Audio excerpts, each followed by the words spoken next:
الحمد لله على اللقاء بإخواننا وأحبابنا في الله.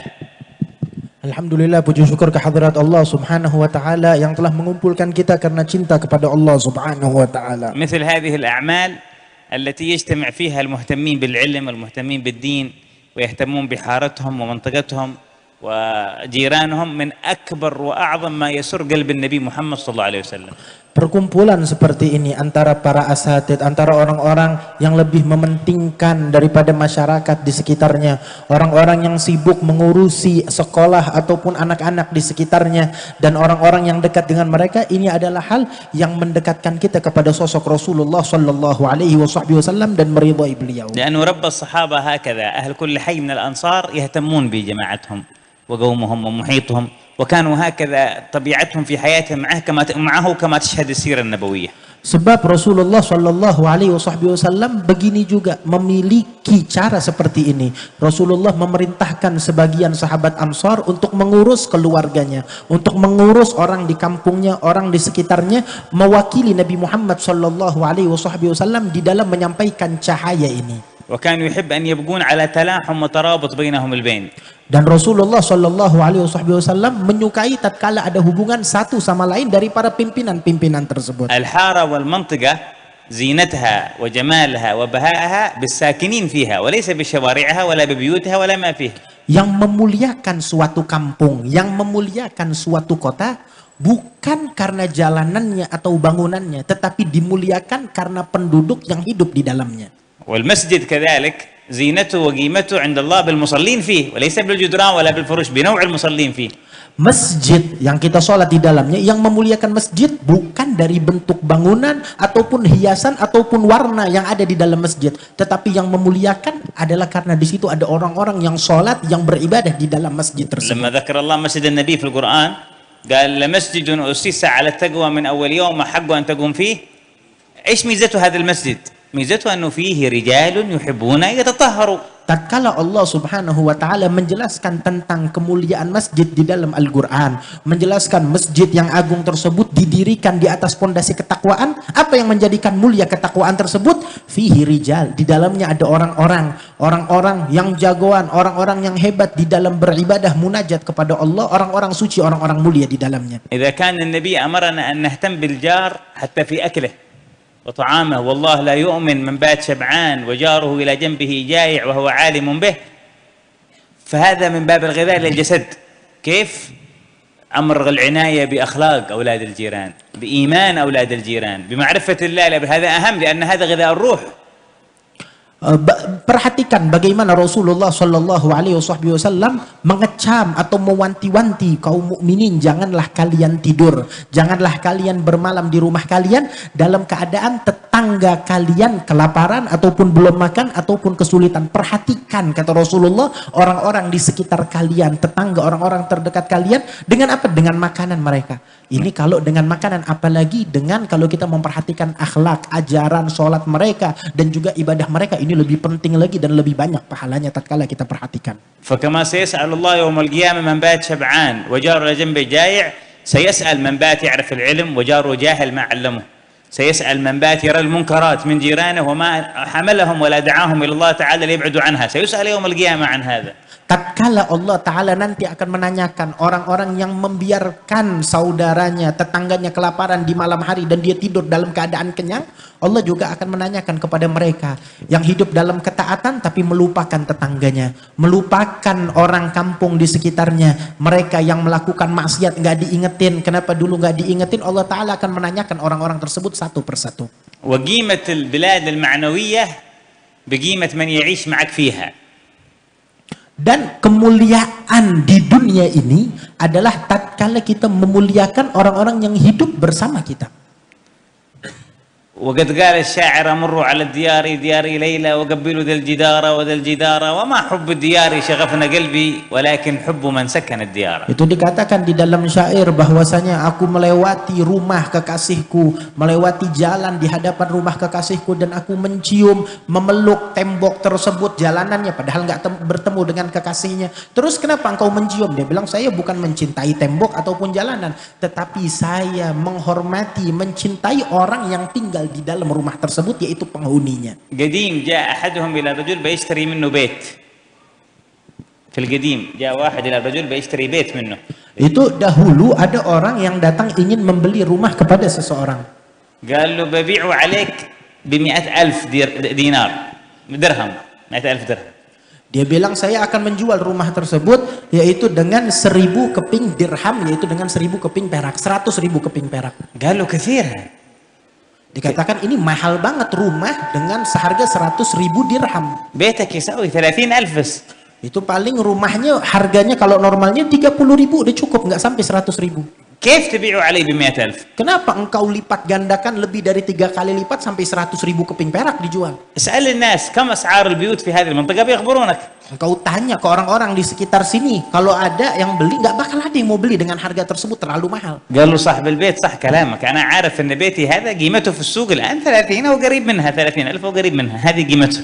Dia bilang yang punya rumah saya tahu, emang kalau di sekitar sini, tanah sekitar sini rumah saya ya kurang lebih segitu, kurang lebih 30.000 keping perak, kurang lebih segitu. لكن 70,000 الزايدة هذه قيمة الجيران هذول، ما بتحصل مثلهم ناس في مكان ثاني، أنا مضطر ببيع وبأخرج، ومجاورة هؤلاء تشترى ولو بأغلى من هذه القيمة. Yang 70.000 keping perak itu adalah harga untuk kemuliaan tetangga-tetangga yang ada di sekitar sini. Engkau nggak bakal dapetin orang-orang tetangga yang saya rasain di sini, saking mereka memuliakan saya dan mereka adalah orang-orang baik, orang-orang soleh. Ini mahal, nggak bakal engkau temuin di tempat lain. وفي هذا قالوا بجيرانها تغلو الديار وترخص.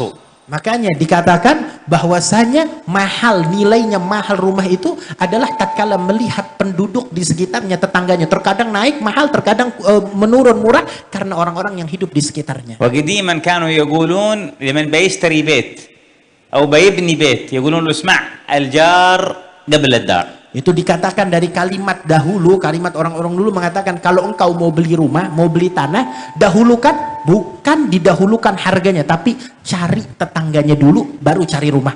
Pilih tetangga yang baik, baru beli rumah di sampingnya, bukan cari tanah dulu. فما شاء الله على هذا الجوار الذي اجتمعتم فيه تتعاونون على إحياء سنة النبي محمد صلى الله عليه وسلم. Alhamdulillah kita punya tetangga-tetangga di sini, masyarakat yang cinta sama Nabi Muhammad, yang demen majelis, yang suka mensyiarkan syiar Rasulullah sallallahu alaihi wasallam. لماذا صار أهل مكة سادة العرب؟ Kenapa orang-orang di kota Makkah menjadi pemimpin kaum di bangsa Arab dahulu? لأنهم جيران الكعبة. Sebab mereka adalah orang-orang yang dekat dengan Ka'bah, tetangga Ka'bah masyarakatnya. لماذا تميز أهل المدينة؟ Kenapa orang-orang di kota Madinah menjadi mulia? لأنهم جيران رسول الله. Sebab mereka penghuni Madinah adalah ketetangganya Rasulullah sallallahu alaihi wasallam. فلما جاوروا الخير انتقل إليهم الخير. Tatkala mereka dekat, tatkala mereka berdekatan, bertetangga dengan kebaikan, kebaikan tersebut menembus sampai ke akar rumah mereka. فإذا جاءت أخلاق النبي وآدابه وتعاليمه ودينه وشريعته إلى حارتكم وإلى منطقتكم وانتشرت فيها صرتم في جوار المدينة وإن كنتم في جاكرتا في إندونيسيا. Tatkala seandainya di kampung kalian ini ada pondok pesantren, ada ulama, ada akhlak, ada adab, ada ilmu Nabi Muhammad sallallahu alaihi wasallam yang hidup di lingkungan kecil, tetapi di antara kalian itu akan menembus ke rumah kalian, ke dalam hati kalian, sampai kalian bagian dari tetangga Nabi Muhammad padahal kalian tinggalnya di Jakarta. قد سمعتم النصائح والتوجيهات من كثير من قبلنا. Tadi kalian mendengar banyak nasihat, banyak pidato dari para ulama sebelum Habib Salim. وإنما جينا نريد المشاركة معكم في الفضل هذا والأجر وجينا مستمعين مستفيدين. Dan beliau ini datang ke sini tujuannya adalah untuk mengambil keberkahan, yaitu dengan duduk dan hadir di tengah-tengah, ikutan mengambil keberkahan bersama kalian. وفرحنا بأن سمعنا خبر أن مجموعة من المهتمين بالعلم والدعوة يجتمعون هذا الاجتماع في أوقات متكررة لهم اجتماعات أخرى أيضا كلها تؤدي إلى الاهتمام بميراث النبي صلى الله عليه وسلم. Tadi saya mendengar bahwasanya di dalam kelompok ini kita memiliki banyak pertemuan-pertemuan antara orang-orang penuntut ilmu, antara para asatid, antara para imam masjid yang memiliki pertemuan setiap minggu, setiap beberapa sekali di beberapa tempat yang berbeda. Ini semua adalah hasilnya kembali kepada keridhaan Rasulullah sallallahu alaihi wasallam. فأحببنا أن نحضر معكم لأجل إذا عرض مجلسكم على النبي صلى الله عليه وسلم هذه المرة يذكرون جينا حضرنا وشاركناكم. Datangnya saya ke sini kata Habib Salim adalah supaya mendapat keberkahan tersebut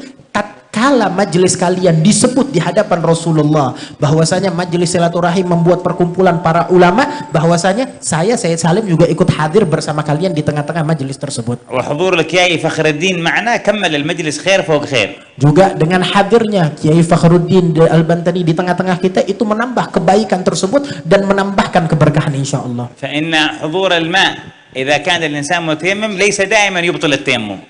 Nah, sesungguhnya tatkala hadir air bagi orang yang sedang bertayamum, enggak selalu kalau ada air berarti tayamumnya batal, enggak selalu. فصاحب الجبيرة إذا كان فيه جبيرة يغسل الصحيح ويمسح على الجريح وعليه التيمم، لأن التيمم الآن مكمل للماء، ما هو مكمل، فما يكمل الطهارة بالماء إلا بالتيمم. Nah, ketahuilah daripada salah satu masalah tayamum itu ada masalah terjabirah tatkala seseorang dia memiliki air untuk berwudu, tetapi ada masalah yaitu dia memiliki perban ataupun luka yang ditutup dengan perban di atasnya. Maka tatkala dia berwudu dia harus tayamum setelah berwudu di dalam waktu ghuslul ali tersebut, bertayamum untuk apa? Untuk bagian yang tertutup perban tersebut. Walaupun ada air nggak bakal batal tayamumnya. Kenapa? Sebab tayamum di sini menjadi pelengkap pensempurna untuk sahnya wudu orang tersebut. فحضورنا kiai لا يبطل حضوركم ولكن حضوركم يكمل حضورنا. Nah, makanya kiai di sini tatkala beliau hadir, kita hadir di tengah-tengah beliau, kita nggak membatalkan kehadiran beliau, tetapi kehadiran beliau itu menyempurnakan kehadiran kita di sini. Allah يجعلنا وإياكم المتحابين في الله إن شاء الله. Semoga Allah Subhanahu wa taala menjadikan antara kita saling mencintai karena Allah Subhanahu wa taala. كما جمعنا في هذه الحارة يجمعنا في شوارع وساحات Sebagaimana الجنة. Allah taala kumpulkan kita di jalanan seperti ini di tengah-tengah kampung, Allah taala juga kumpulkan kita di taman-taman surga bersama insyaallah. دوموا واثبتوا على هذا الخير.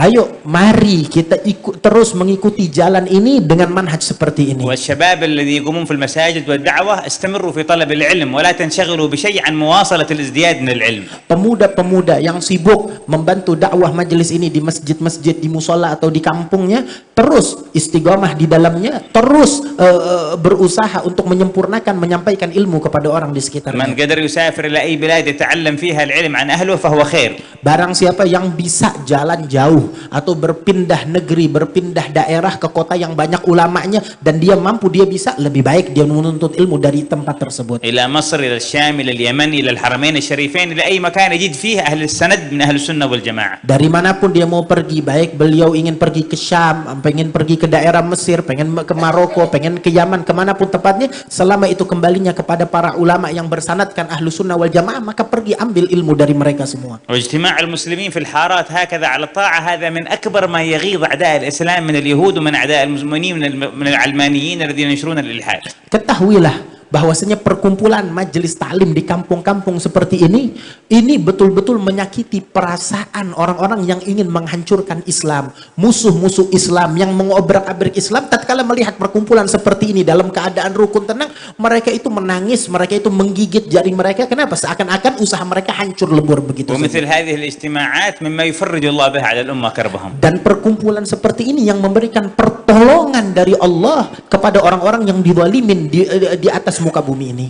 فالحمد لله على هذا الفضل ونسأله أن يجعلنا وإياكم ممن ينصر بهم الإسلام ويعجل بالفرج لإخواننا المسلمين. Semoga perkumpulan ini Allah Ta'ala jadikan sebagai perkumpulan yang penuh keberkahan dan dijadikan sebagai kunci untuk membuka kemenangan bagi seluruh umat Islam di dunia. ونسأله أن يعجل لنا في عامنا هذا بالفرج العاجل لإخواننا في غزة وفي الضفة الغربية ويرد كيد الصهاينة عنهم. Semoga Allah Ta'ala jadikan di pembukaan tahun Hijriah ini Allah Ta'ala buka kemenangan kepada saudara-saudara kita yang dizalimi di Palestina dan juga di Rafah dan di negeri-negeri lainnya. Semuanya Allah Ta'ala balas kekalahan mereka kepada orang-orang Zionis. وأن يحفظ إندونيسيا في أمان واطمئنان. Dan Allah Ta'ala jaga negeri kita Indonesia dalam keadaan ketenangan dan keamanan. أن يجمع كلمة أهل السنة خاصة وكلمة المسلمين عامة. Allah Ta'ala persatukan antara kaum muslimin yang bermanhaj ahlu sunnah wal jamaah dan juga seluruh umat muslimin secara umum dipersatukan oleh Allah Subhanahu wa وأن ta'ala. يقبلنا وإياكم أجمعين إنه أكرم الأكرمين الحمد لله رب Dan العالمين. semoga Allah Ta'ala terima apa yang kita lakukan, Allah Ta'ala terima segala amal ibadah kita semua, amin ya rabbal alamin.